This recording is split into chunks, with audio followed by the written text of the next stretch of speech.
Alright, guys, so we are back yet again, and we are finally going to be talking about obviously what you're seeing on your screen, Ghosts of Yotei.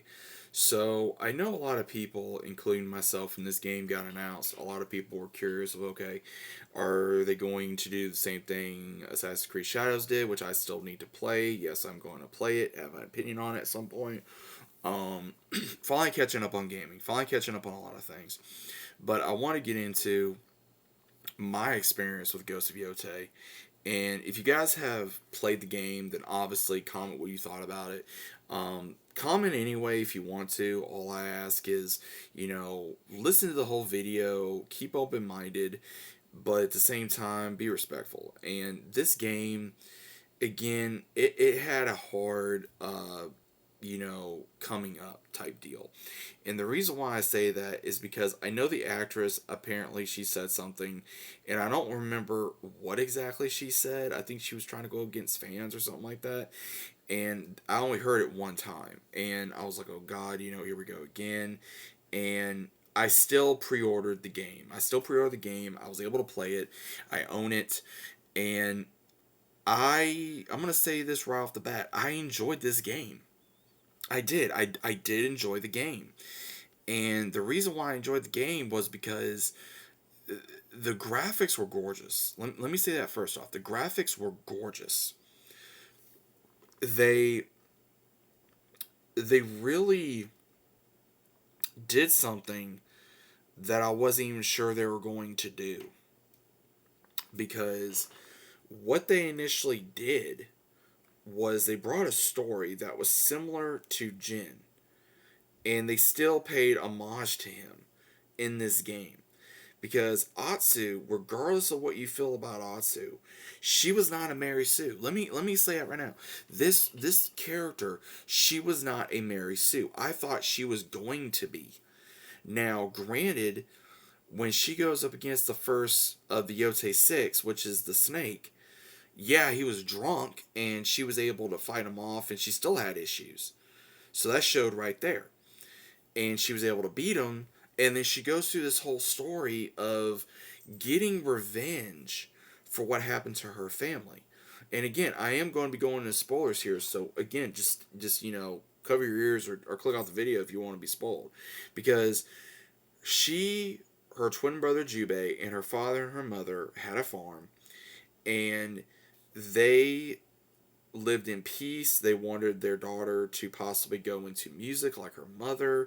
Jubei wanted to be a samurai. And it was like, okay, normal family. And her father was a blacksmith, but then one day what we see is they're out getting mushrooms, and unfortunately they come across a stranger who is someone from her father's past, and that is Lord Saito. And he blames her father because him and his clan went hungry. So he destroys their home. He destroys everything between him and the other members of the Yotei Six. So when this happens, Jubei is apparently killed. Her mother is hanged. Her father is stabbed. She is literally witnessing all this, and then she gets stabbed to a tree, left to burn. And then she goes down south, learns how to be a soldier, comes back 16 years later, and goes after all these ones that killed her family, and rightfully so, out of revenge.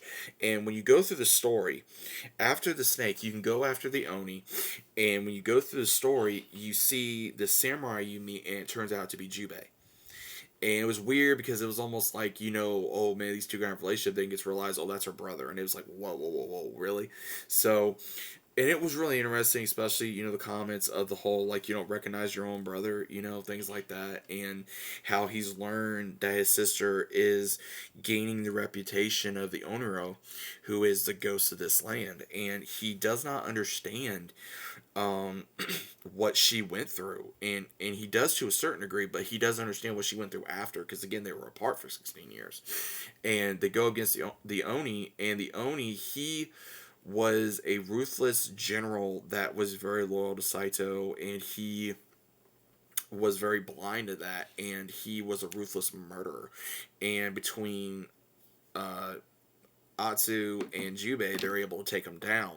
And then she wants to go after the Kitsune because the Kitsune was responsible for her mother's death. Well, that was probably one of the most interesting parts of this story because she literally went through all this and met a woman named Oyuki who turned out to be the Kitsune. And she started off as a friend and an ally, and then she became a mentor and gave her everything she could to try to go up against the Kitsune that replaced her. That was her student, and then she still helped her take down the Kitsune because she knew that she had to make right.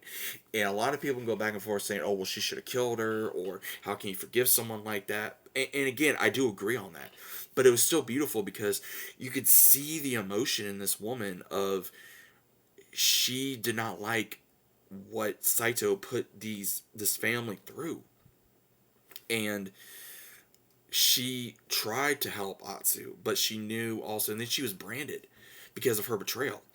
And she kept quiet because she knew she was a woman and she was around all these men. What do you think was going to happen?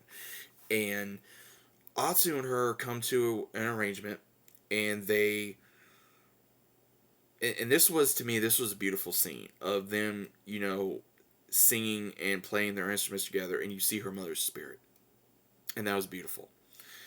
And her mother, I guess, giving her blessing or her reassurance of it's okay, you did the right thing by forgiving her, by trying to forgive her. And then Jubei meets her, has issues with her because then they go after Saito's sons. Now again, you had the dragon. He was kind of like the main one. You tried going after him, you couldn't. You tried going after the spider, who was kind of like the wuss, the wimp, of Saito's children. And when you go into the theater of where the spider is, and you go up against him, dude, that literally made it feel like Ghost of Tsushima because she eliminated everyone that was trying to enjoy the play that was about her family.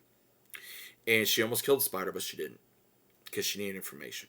Then they take him to the castle where the Matsumai are that are going up against Saito and his forces, and you see where it was all a ploy because the dragon comes, and then you see where Atsu can't let it go because Jubei has a daughter that we find out, and by the name of Kiku, and Kiku actually adores Atsu. She finds out she's got an aunt. She finds out she's a legend, and she's also intimidated by her because she saw her walk out of the spider's area, and she's like, "Is that your blood?"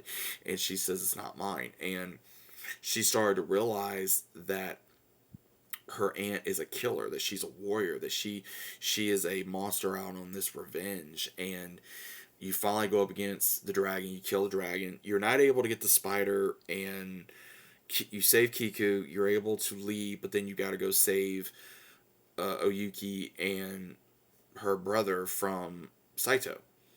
And that was intense. And you even let the spider go, and he helps you take you towards Saito's castle, and then able to get you in, and then you save them. And what's really crazy is Oyuki in one of the scenes, even when she says, to her, "I'm sorry," she says, "You never have to apologize to me." And that right there is a lot to say because this woman knows what she did to her, and she knows that there's nothing she can say or do to help her bring her family back. And she even said, at the very end when she goes up against Saito, of I have something new to fight for, because she gained a family. She gained all these allies that was going to help her, and her masters that taught her other weapons, from the spear to the twin katana to more about the katana. All these things that we learned with Jin. Except that with Jin, he learned different sword styles. With Atsu, she learned different weapon techniques, which was still fun. And on a side note, you were still able to find charms, you were still able to upgrade your character with points, you were still able to do the bamboo strikes, which were still crazy, and you were still able to take on bounties, you were still able to upgrade your character, you were still able to get your best fits, whether it be going up against certain bounties, earning different armor in other ways, or upgrading your horse, changing the skins to your armor, to your katana, to your other weapons, to upgrading your weapons to the full capacity, all the sorts. And that was still fun. And then the very ending, which is what really got me, was you're finding Saito, you're about ready to go down, and again, I don't think there was any other way because I think this is just pure the story that Jubei gets involved, saves you, ends up dying. You finally get rid of Saito. Jubei dies. You are starting to race Kiku, and Oyuki stays around to help, and that pretty much is how it ends. And you have this wolf with you throughout the entirety of the story that becomes your ally, and she even tells her, "My hunt is done." And I'm gonna say this now. Like I said, I really enjoyed the game. I did. It was very emotional, just like the first one. And I'm not trying to compare and contrast here, but Jin, legend, legend. Atsu will be a legend in her own right. To me, this was not woke. To me, this was not whatever. Yes, it was on more of a female side, which is fine because having a female protagonist is not a bad thing. It's not. As long as they don't, oh, a woman, oh, a woman, oh, a woman, oh, a woman. Now, yes, they put that in here, but also it's because of the timeline. Okay? You guys got to remember the timeline. Women were looked at different in time periods. You have to understand that. There were women warriors back then. I can guarantee you there was. There's documents of them. There's ones that I guarantee you that are undocumented. Now, again, regardless of how much truth there is on this story, okay. But regardless, this game was gorgeous. This game was fun. It was emotional. There was a lot of times it was like this game was a lot of about family, vengeance, justice, finding your place in the world, forgiving, and sense of purpose is what I got out of this game. And I completed it fully for the story. I still got a lot more side quests to do, which is fine. Gives me more stuff to do. But I wanted to explain my experience with this game because a lot of people are back and forth, giving it hate, giving it love, and I ignored everything and I went in and I played the game for myself. And I did enjoy myself. Now again, there were some bosses in here that were tough. The Saito fight was tough for the last one. The dragon and the spider, that was a little tough. The Oni, that was tough. The Kitsune was probably the easiest one, but I enjoyed the Kitsune storyline. That was probably my favorite part of the story, was that arc. The snake, he wasn't really that hard. Again, it was kind of hard for me to get used to the well, not really hard, but I had to relearn on how to use the controls for the gameplay because it's been so long since I played Ghost of Tsushima, and I was kind of going, okay, can I play it like I would Ghost of Tsushima? And I did to a certain degree, and I had to kind of go, okay, well, I'm this new character. Let me see what I can do. And then I started, doing other things, and I was like, okay, so it's not that different from Ghost of Tsushima. So I will say this: if you're a fan of Ghost of Tsushima, give this game a try. Definitely give this game a try. It is worth it in my opinion. It is worth the money. It is worth the